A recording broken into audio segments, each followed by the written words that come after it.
Erling had always considered himself an unremarkable man. As a wandering merchant traveling the trade routes between the mountain villages and coastal towns, he dealt in practical goods: wool blankets, iron tools, preserved meats. Nothing glamorous, nothing that would ever draw attention from the great lords or legendary heroes who shaped the world with their deeds. He preferred it that way. The morning had started like any other. Erling packed his wagon before dawn, checked the wheels and harness, and set off along the forest road that would take him to Mill Haven by week's end. The autumn air was crisp, carrying the scent of pine and damp earth. His old mare, Bessa, plodded along contentedly, her breath forming small clouds in the cool air. It was near the third hour past sunrise when Erling first noticed the creature. At first, he thought it was a birdsome forest creature darting between the trees parallel to the road. But birds didn't move quite like that, and they certainly didn't maintain such a deliberate pace, matching his wagon's speed exactly. Erling squinted into the dappled shadows beneath the oak and birch trees, trying to get a better look. Then it emerged onto the road behind him. Erling's heart seized in his chest. Even at a distance, even as small as it was, he recognized what followed him. The iridescent scales that caught the morning light like shattered rainbows. The elegant neck, currently no thicker than his thumb, but bearing the unmistakable serpentine grace. The wings, barely developed, fluttering experimentally as the creature half ran, half hopped to keep pace. A dragon hatchling. Gods preserve me, Erling whispered, pulling Bessa to an immediate halt. Every child raised in these lands knew the stories. Dragons were ancient, powerful, and above all, possessive.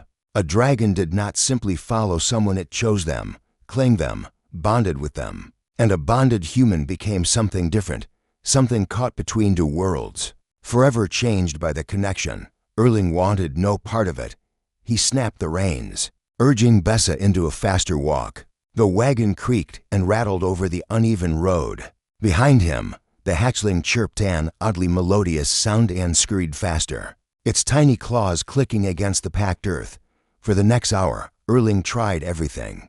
He increased his pace until Bessa snorted in protest. He stopped completely, hoping the creature would lose interest. He even tried shouting at it, waving his arms in what he hoped was a sufficiently threatening manner. The hatchling simply tilted its head, regarding him with eyes that gleamed like polished amber, and continued following. By mid-morning, Erling had resigned himself to his unwanted companion. The dragon kept a respectful distance, staying about 10 paces behind the wagon. Occasionally, it would dart off the road to investigate something: a butterfly, a particularly interesting stone, but it always returned, its attention fixed on Erling with unwavering focus.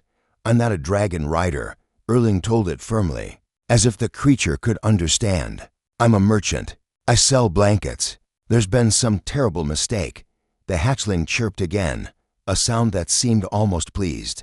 When Erling stopped for his midday meal, the dragon's behavior changed. As he sat on a fallen log, unwrapping the bread and cheese he'd packed that morning, the hatchling approached for the first time. It moved with surprising caution, belly low to the ground, wings tucked tight against its body. Erling froze, his hand halfway to his mouth with a piece of bread. The dragon crept closer, closer, until it reached his boots. Then, with a sound that could only be described as a contented sigh, it curled itself around his feet in a perfect circle, its tail wrapping around to touch its nose.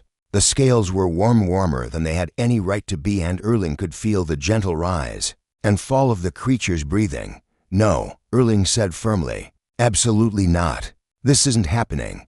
But the dragon had apparently found its chosen spot. When Erling tried to move his feet, the hatchling made a disgruntled chirping sound and tightened its coil slightly, not enough to hurt, but enough to make its displeasure known.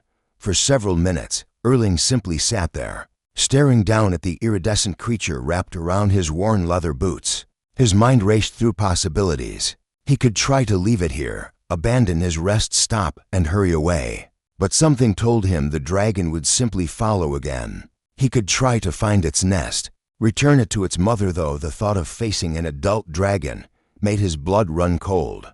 Or he could accept what every instinct, every story, every legend was telling him: the dragon had chosen. And when a dragon chose, the universe itself bent to accommodate that choice. Emily would never believe this.